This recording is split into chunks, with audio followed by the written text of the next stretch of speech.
안녕하세요. 오늘도 마음을 따뜻하게 해줄 이야기를 준비했습니다. 작은 친절 하나가 어떻게 인생을 바꿀 수 있는지 지금부터 함께 들어보시죠. 들어가기에 앞서 구독과 좋아요 부탁드립니다. 오래된 다세대 주택 한 구석을 떠올려 보세요. 벽지는 누렇게 바랬고 계단은 한번 밟을 때마다 삐걱거립니다. 그곳에서 윤서영, 17살 소녀가 어머니와 단둘이 살고 있습니다. 아버지는 이미 집을 떠났습니다. 남긴 건 빚뿐. 그 빚을 갚으려고 어머니는 낮에는 마트 계산대, 밤에는 식당 설거지, 하루 16시간을 일하며 겨우 버팁니다. 하지만 월세는 늘 밀리고 냉장고는 늘 비어 있습니다. 서영은 교복 하나로 3년째 버팁니다. 군데군데 해져서 매번 꿰매야 하고 운동화 밑창은 닳아 뒤꿈치가 삐져나옵니다. 학교에서 아이들은 그녀를 피합니다. 이유는 단 하나, 가난하기 때문이죠. 점심시간마다 혼자 도시락을 먹는 서영은 웃음소리만 들려도 고개를 숙입니다. 어느 날 밤, 지친 얼굴로 돌아온 어머니가 10,000원짜리 한 장을 꺼내 서영의 손에 쥐어줍니다. 서영아, 가끔은 내 기분 좀 풀어. 뭐든 사고 싶은 거 사. 내가 행복해야 나도 산다. 서영은 대답하지 못했습니다. 엄마 얼굴은 주름투성이, 손은 세제에 불어 갈라져 있었습니다. 화장품은 가장 싼 것, 옷은 몇 년째 그대로. 그런 엄마가 건넨 10,000원. 서영은 차마 자기만을 위해 쓸 수 없었습니다. 그날 밤, 서영은 10,000원 지폐를 꼭 쥔 채 잠들었습니다. 단순한 돈이 아니었습니다. 그것은 어머니의 마음, 살아있으라는 응원, 그리고 무너지지 말라는 약속이었습니다. 그 한 장의 지폐가 앞으로 서영의 운명을 완전히 바꿔놓게 됩니다. 다음 날 학교 점심시간, 교실은 시끌벅적했습니다. 화장품 이야기, 주말 약속, 카페 메뉴, 친구들끼리 웃고 떠드는 소리가 가득했습니다. 그 사이 서영은 교실 구석 책상에 앉아 조용히 도시락을 열었습니다. 반찬은 김치 한 조각, 달걀말이 반쪽, 소박한 도시락을 본 몇몇 아이들이 킥킥거렸습니다. 야, 저거 봐. 또 김치랑 계란뿐이야. 맨날 똑같아. 집에서 제대로 못 먹나 봐. 수군거림이 교실에 번졌습니다. 서영은 아무 말도 하지 않았습니다. 눈을 내리깔고 젓가락만 움직였습니다. 하지만 마음속에서는 불에 댄 듯 뜨거운 수치심이 치밀어 올랐습니다. 심지어 필통에서 꺼낸 연필 하나도 누군가의 조롱거리가 되었습니다. 헐, 아직도 저런 몽당 연필 쓰냐? 깎을 데도 없네? 주변에서 웃음이 터졌습니다. 서영은 연필을 다시 필통 속에 밀어 넣었습니다. 대꾸하면 더 비웃을 게 뻔했으니까요. 그녀는 그저 빨리 종이 울리기만 기다렸습니다. 그 순간 가방 속에서 10,000원 지폐의 감촉이 느껴졌습니다. 어머니가 건네준 지폐.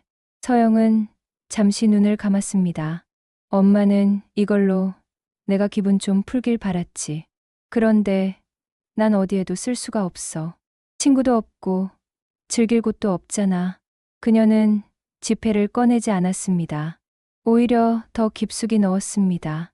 이 돈은 단순히 쓰고 끝낼 돈이 아니라 버티게 해주는 힘이었으니까요.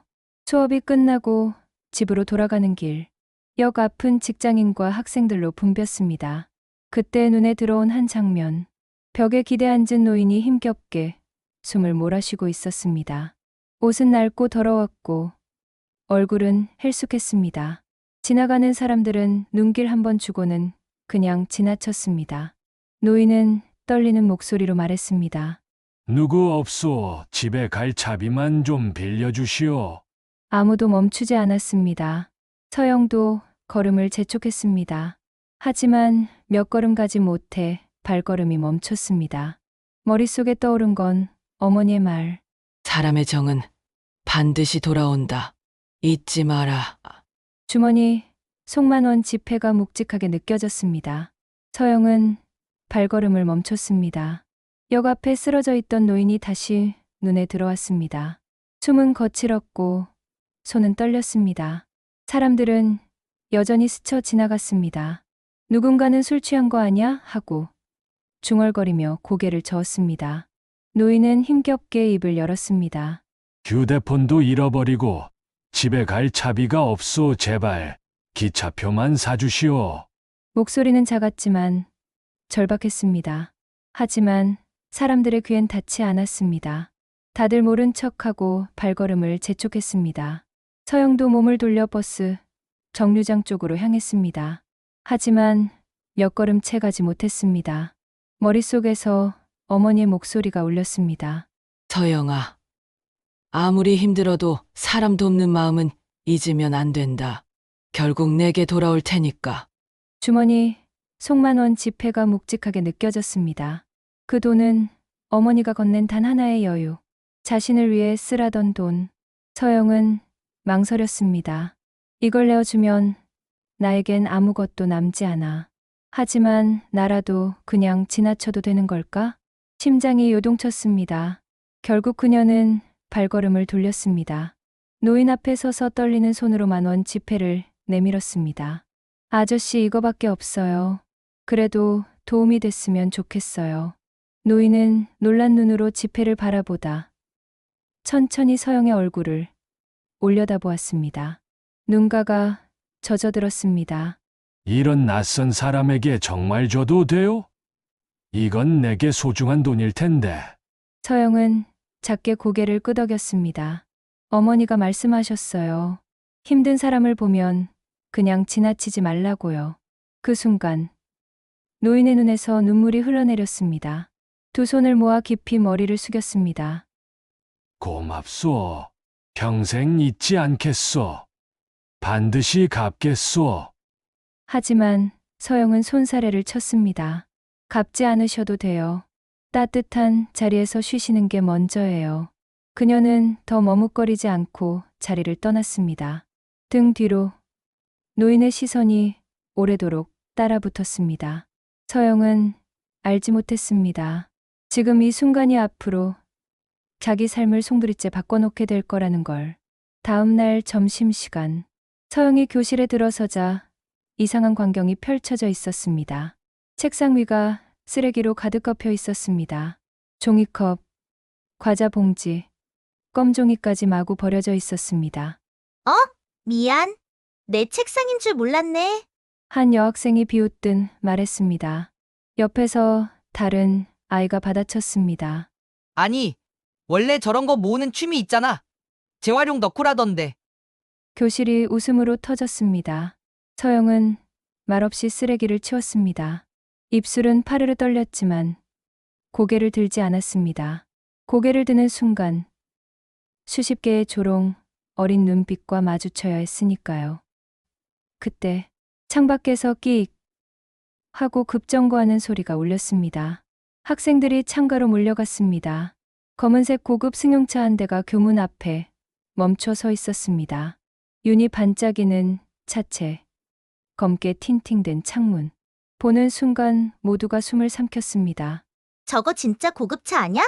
와, 우리 학교 앞에 왜? 운전석에서 정장을 입은 운전사가 내려 문을 열었습니다. 그리고 그 안에서 내린 사람. 순간 서영의 심장이 철렁 내려앉았습니다. 전날 역 앞에서 도움을 청하던 그 노인이었습니다. 하지만 모습은 전혀 달랐습니다. 낡은 옷 대신 잘 맞는 수트 차림. 머리카락은 단정히 빗어 올렸고 표정은 위험이 가득했습니다. 설마 그 아저씨? 서영은 숨을 죽였습니다. 학생들 사이에서 웅성거림이 커졌습니다.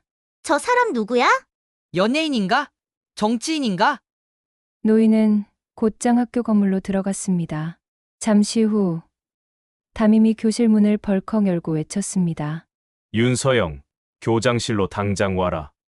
모든 시선이 서영에게 쏠렸습니다. 속삭임이 쏟아졌습니다. 뭐야? 서영이가 무슨 사고라도 쳤어? 설마 저 남자랑 아는 사이야? 서영의 얼굴은 순식간에 하얗게 질렸습니다. 발걸음은 무거웠지만 피할 수 없었습니다. 교장실로 향하는 순간 그녀는 직감했습니다. 어제 10,000원이 이제 엄청난 파장을 몰고 올 거라는 것을. 교장실 문을 열자 공기가 달라져 있었습니다. 가운데 소파에 앉아 있는 건 전날 여감노인. 하지만 오늘은 완전히 다른 모습이었습니다. 잘 다려진 수트 차림, 정돈된 머리, 단단한 눈빛. 그는 바로 정혜준. 국내 굴지의 대기업 회장이었습니다. 교장과 담임은 얼굴이 굳은 채 꼿꼿이 서 있었습니다. 평소 서영에게 무심하던 담임조차 입술을 꼭 깨물고 있었습니다. 정혜준은 천천히 일어나 서영을 바라봤습니다. 찾았습니다. 어제 저를 도와준 학생이 바로 이 친구군요. 순간 서영의 가슴이 철렁 내려앉았습니다. 저는 그냥. 정혜준이 고개를 저었습니다. 그건 그냥이 아닙니다. 그는 잠시 숨을 고르더니 담담하게 털어놓았습니다. 며칠 동안 회의와 출장으로 거의 쉬지 못했습니다. 끼니도 제때 못 챙겼지요. 결국 역 근처에서 저혈당 발작이 와 정신을 잃었습니다. 눈을 떴을 땐 지갑과 전화까지 사라져 있었어요. 누구도 다가오지 않았습니다. 단 한 명 윤서영 학생을 빼고는. 교장실 안공기가 묵직해졌습니다. 정혜준의 목소리는 단호했지만 떨림이 배어 있었습니다. 당신이 건넨 10,000원은 단순한 지폐가 아니었습니다. 사람의 마음, 진심이었어요. 절망 속에서 저를 붙잡아 준 건 그 따뜻함이었습니다. 서영은 시선을 떨궜습니다. 얼굴이 달아올랐습니다. 저는 그냥 당연한 일을 했을 뿐이에요. 정혜준은 미소를 지으며 고개를 끄덕였습니다. 그 당연한 일을 아무도 하지 않았습니다. 그래서 제가 오늘 이렇게 직접 찾아온 겁니다. 그는 서영 앞에 명함 한 장을 내밀었습니다. 무슨 부탁이든 좋습니다. 학비든 유학이든 가족 여행이든 무엇이든 말만 하세요. 서영은 눈을 크게 뜨고 머리를 저었습니다. 정말 괜찮습니다. 오늘 이렇게 건강해 보이시는 것만으로 충분해요. 정혜준은 잠시 서영을 바라보다 부드럽게 웃었습니다. 아, 그래요. 알겠습니다. 대신 이 명함만은 꼭 받아두세요. 언제든 정말 힘들 때 저를 부르면 달려가겠습니다. 그건 제 약속입니다. 서영은 떨리는 손으로 명함을 받아들었습니다. 그 순간은 몰랐습니다. 이 명함 한 장이 앞으로 자기 삶을 완전히 뒤흔들게 될 거라는 사실을. 그날 밤 서영과 어머니는 오랜만에 함께 앉아 저녁을 먹고 있었습니다. 반찬은 단출했지만 웃음은 있었습니다. 교장실에서 있었던 일은 차마 말하지 못했지만 서영 마음은 어딘가 든든했습니다. 주머니 속명함이 은근히 무게를 주고 있었기 때문이었습니다. 그때였습니다. 쾅, 쾅. 문이 거칠게 두드려졌습니다. 열어! 안에 있는 거 다 알아! 빨리 안 열어? 어머니 얼굴이 하얗게 질렸습니다. 서영은 식탁 위 밥숟가락을 떨어뜨렸습니다. 문은 몇 차례 발로 차이더니 결국 고리가 부러지며 벌컥 열렸습니다. 거구의 남자가 들어왔습니다. 눈빛은 날카로웠고 입에서는 술 냄새와 담배 냄새가 섞여 나왔습니다. 돈 준비했겠지? 이자만 해도 얼마인지 알지? 어머니는 곧장 무릎을 꿇었습니다. 조금만 더 시간을 주세요. 정말 꼭 갚겠습니다. 제발. 남자는 코웃음을 치며 어머니의 머리채를 거칠게 잡아 올렸습니다. 그 소리 귀에 딱지가 않도록 들었어. 이제 못 믿지? 그만하세요. 서영이 뛰어들었지만 남자의 손에 밀려 벽에 부딪혔습니다. 숨이 막혔습니다. 눈앞에는 얼굴을 찡그린 어머니의 모습만이 아프게 박혔습니다. 안 돼. 엄마를 잃을 순 없어. 서영의 손에서 무언가 바닥에 떨어졌습니다. 바로 낮에 받은 정혜준의 명함. 심장이 쿵 하고 뛰었습니다. 이걸 써도 될까? 정말? 망설임은 잠깐이었습니다. 어머니의 비명과 남자의 위협적인 목소리가 강안을 가득 채웠습니다. 서영은 떨리는 손으로 휴대폰을 집어들었습니다. 명함에 적힌 번호를 눌렀습니다. 여보세요? 저 윤서영이에요. 학교에서 뵀던 정 회장님, 제발 도와주세요. 숨이 끊어질 듯 이어진 말, 수화기 너머로 차분한 목소리가 들려왔습니다. 괜찮습니다. 곧 사람이 갈 겁니다. 절대 무리하지 말고 그 자리에 계세요. 전화가 끊기자 남자가 다가왔습니다. 누구한테 전화했어? 경찰! 소용없어! 민사 문제라고 안 움직여!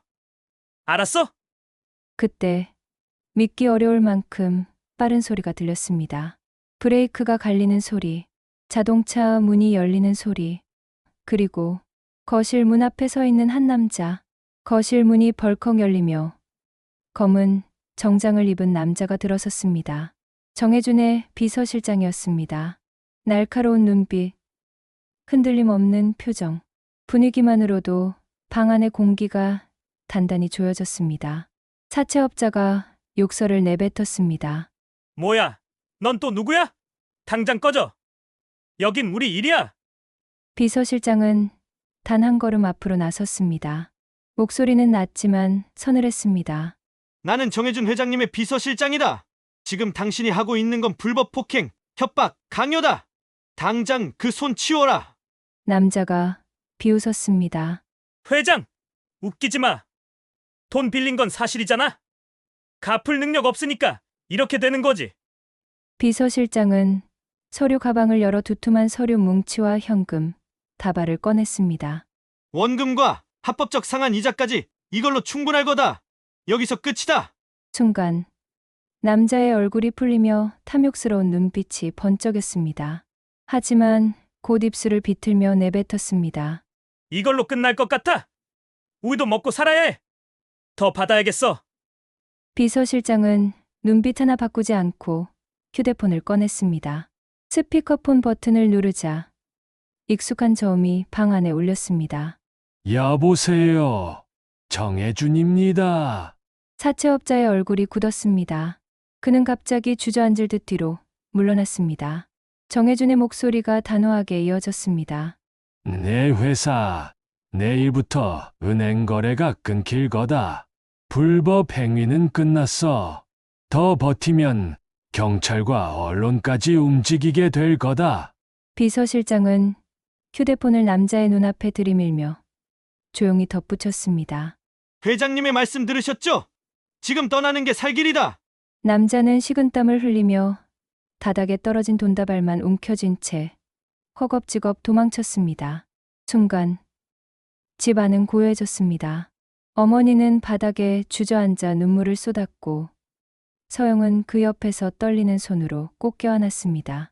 비서실장은 두 사람을 향해 고개를 숙였습니다. 회장님께서 곧 직접 오실 겁니다. 더는 두려워하지 마십시오. 사채업자가 도망치고 난 뒤 방 안은 고요했습니다. 무너져 앉은 어머니는 눈물을 쏟아내며 떨고 있었고 서영은 그 옆에서 두 손으로 꼭 껴안고 있었습니다. 그때 현관문이 다시 열렸습니다. 이번엔 정혜준이 직접 들어왔습니다. 단정한 수트 차림, 흔들림 없는 걸음, 그의 눈빛이 방 안을 훑자 공기 자체가 바뀌는 듯 했습니다. 서영은 얼어붙은 듯 그를 바라봤습니다. 회 회장님, 정혜준은 두 사람에게 다가와 낮은 목소리로 말했습니다. 괜찮습니다. 이제 끝났습니다. 어머니는 눈물로 얼룩진 얼굴을 들지 못했습니다. 정말 죄송합니다. 이런 폐를 끼쳐서 어떻게 감히... 그가 조용히 손을 들어 말을 막았습니다. 사과하지 마십시오. 잘못은 빚을 핑계로 폭력을 휘두른 저자들에게 있습니다. 지금까지 버티신 것만으로도 충분합니다. 정혜준은 서영에게 시선을 옮겼습니다. 서영 양, 오늘 전화 잘했습니다. 용기가 없었다면 어머님은 더 큰 위험에 놓였을 겁니다. 그 용기가 가족을 지킨 겁니다. 서영의 눈가가 붉어졌습니다. 손에 꼭 쥔 명함이 땀에 젖어 있었습니다. 저 꼭 갚을게요. 언젠가는. 정혜준은 고개를 저었습니다. 갚는다 생각하지 마세요. 이건 빚이 아니라 그날 당신이 제게 건넨 마음에 대한 응답입니다. 그는 잠시 멈추고 더 부드러운 목소리로 이어갔습니다. 저는 그것을 보답이라 하지 않습니다. 그것은 긍정의 순환입니다. 언젠가 누군가를 돕게 되면 그때 제 마음까지 함께 건네주시면 됩니다. 방 안에 조용히 울음 섞인 숨소리만 흘렀습니다. 어머니는 두 손을 모아 연신 감사 인사를 했고 서영은 떨리는 고개로 천천히 끄덕였습니다. 창문 너머로 달빛이 흘러들어와 세 사람의 얼굴을 은은하게 비추고 있었습니다. 긴 악몽 같던 밤은 끝났고 서영의 삶에는 처음으로 안도라는 빛이 들어온 순간이었습니다. 다음 날 아침 서영이 교실 문을 열자 분위기가 달라져 있었습니다. 전날까지만 해도 그녀를 향해 수군거리던 아이들이 이번엔 눈빛이 달랐습니다. 한 여학생이 조심스레 다가왔습니다. 윤서영 어제 얘기 들었어. 유명한 기업 회장님을 도왔다면서? 정말 대단하다. 옆에서 다른 학생도 끼어들었습니다. 맞아. 솔직히 우리 그동안 너무했던 것 같아. 미안. 교실은 금세 웅성거림으로 가득 찼습니다. 서영이 그런 애였어? 멋있다. 아무도 못한 일을 했네. 어제까지만 해도 비웃음을 날리던 아이들이 오늘은 칭찬을 건네고 있었습니다. 서영은 얼떨떨했습니다. 손끝이 떨렸지만 억지로 미소를 지어 보였습니다. 그때 교실 구석에서 말없이 지켜보던 한 여학생이 천천히 다가왔습니다. 서영아, 사실 나도 너처럼 힘들었던 적 있었어. 그런데 겉으로는 모른 척했어. 미안해. 나도 너처럼 누군가를 돕는 사람이 되고 싶어. 순간 서영의 눈가가 붉어졌습니다. 그 말은 단순한 사과가 아니라 진심이 담긴 공감이었습니다. 우리 이번 주말에 같이 카페 가자. 요즘 유행하는 메뉴 있잖아. 다 같이 가서 마시자. 누군가가 제안하자 주변에서 환호가 터졌습니다. 서영은 잠시 머뭇거렸습니다. 하지만 가방 속에 들어있는 10,000원 지폐를 떠올렸습니다. 어머니가 건네준 그 돈. 이제는 더 이상 혼자 간직할 이유가 없었습니다. 천천히 고개를 끄덕였습니다. 응, 같이 가자. 순간 아이들 얼굴에 환한 미소가 번졌습니다. 서영은 처음으로 친구들과 함께할 수 있다는 따뜻한 기대를 품었습니다. 시간은 흘렀습니다. 윤서영은 대학을 졸업하고 정혜준 회장이 이끄는 기업에 정식으로 입사했습니다. 어머니는 더 이상 밤낮으로 일하지 않아도 됐습니다. 안정된 직장에서 미소를 되찾았고 집 안에도 평온이 깃들었습니다. 하지만 서영이 여기서 멈추진 않았습니다. 그녀는 자신이 겪었던 지난날을 잊지 않았습니다. 쓰러진 노인을 도왔던 순간, 그리고 어머니를 지키려 떨리는 손으로 전화를 걸었던 순간, 그때 정혜준이 남긴 말이 늘 가슴에 남아 있었습니다. 그건 보답이 아니라 긍정의 순환입니다. 서영은 그 말을 실천하기로 했습니다. 회사에서 신입 프로젝트를 제안했습니다. 경제적으로 어려운 아이들을 지원하는 장학 사업, 교복, 교재, 급식비까지 도와주는 프로그램이었습니다. 처음엔 반신반의하던 사람들도 서영의 진심을 보고 움직이기 시작했습니다. 내가 도움을 받았던 것처럼 이제는 내가 줄 차례입니다. 그녀의 말은 모두의 마음을 움직였습니다. 그리고 어느 날 한 중학생이 서영에게 가까와 말했습니다. 선생님, 아니, 누나 덕분에 학교 계속 다닐 수 있어요. 언젠가 저도 꼭 누군가를 돕는 어른이 될 거예요. 그 순간 서영의 가슴은 뜨겁게 벅차올랐습니다. 그건 과거 자신이 정혜준에게서 들었던 말과 똑같았기 때문이었습니다. 창밖으로 봄 햇살이 쏟아지고 있었습니다. 윤서영은 알았습니다. 이제 자신이 받은 따뜻한 마음을 다음 세대에게 이어주는 사람이 되었다는 걸. 긍정의 순환. 그것은 이미 시작되었고 멈추지 않을 것이었습니다. 오늘의 이야기 마음에 와닿으셨나요? 작은 친절 하나가 누군가의 세상을 바꾸고 또 다른 선행으로 이어집니다. 여러분이라면 서영 학생처럼 할 수 있었을까요? 여러분의 의견을 댓글로 남겨주세요. 여러분의 하루에도 따뜻한 긍정의 순환이 이어지길 바랍니다. 좋아요와 구독은 다음 이야기를 만드는 큰 힘이 됩니다. 함께 해주셔서 고맙습니다.